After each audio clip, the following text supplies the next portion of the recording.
So this year alone, it's predicted we're going to take approximately 14 trillion photographs. And the majority of those photographs will be taken on smartphones. And every year, camera manufacturers come out and say that their sales figures have dropped more and more. So surely that means that smartphones are now the best way to take photographs? No.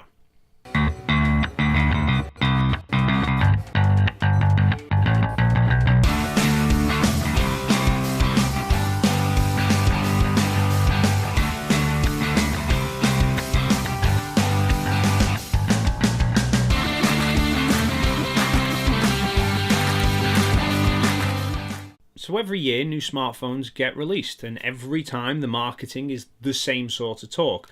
That the camera in this new phone is better than anything you've ever seen before, that it will focus better in low light, that it will shoot faster, that it has cleaner images, that it is the greatest camera that's ever graced the earth, and it will make you the best photographer on the planet if you buy this phone. And that's just not the case. Realistically, smartphones only have one advantage over an actual camera. And that's convenience. Everybody has a phone in their pocket, whereas you might not always have a camera with you. But that doesn't mean that a camera phone is going to replace an actual camera. Phones you can play games with, but you wouldn't throw away your games console. You can stream movies to your phone, but you're not going to throw away your TV. And that's the same sort of story here. But what about the advantage to a camera? Well, there are plenty. For starters, the lens. Not only is the optics of a camera generally better than a phone, so you will get a sharper image, but more importantly, the lens will zoom. A smartphone's lens is tiny. It has to be in order to keep the phone as thin as possible. Whereas with a camera, you get a bigger lens that will allow you to actually zoom in. And what this means is that with a phone, when you try and zoom in, all it does is take an image, the same standard image you would normally take, and just stretches it out. But that just distorts the picture. With a camera that zooms, you physically bring the subject closer to you, and thus giving you a much more detailed, sharper photo. And then we have the sensor. The sensor in a camera is generally much bigger than anything you would find in a phone. And what this means is that if you are shooting in kind of dimmer conditions, say indoors for example, the camera will be able to produce much cleaner photos than anything a smartphone could produce. So what I'm going to do now is bring up some side-by-side comparisons for you, just to show you the difference. Okay, so in this first comparison photo, the smartphone photo is on the left and the camera is on the right. Now, you'll immediately notice that the photo on the right from the camera has a bit more contrast to it. The colors are a bit more vibrant. And then if we zoom in, first big difference you will notice is that the background of the camera is slightly more blurred. This is due to that larger sensor and having the larger focal length. That helps isolate your subject a bit more. With the smartphone, you just do not get that. If we look at the kind of level of detail within the statue here, which is where both photos were focused, you can see the photo from the camera is a lot smoother and a lot cleaner, and the photo from the phone looks kind of very over sharpened. That's what smartphones do. They just over sharpen all of the photos.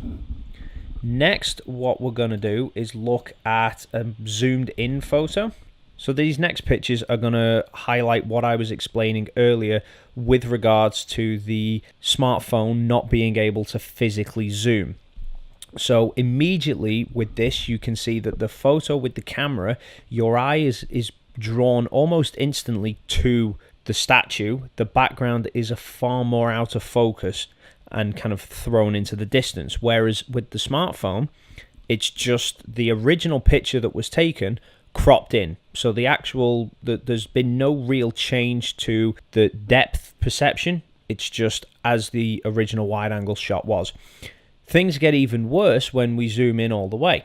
So you can see because we've optically magnified the image from the camera, you can now make out all this sort of fine detail in the tie wrap, and all this writing on the wiring all becomes visible.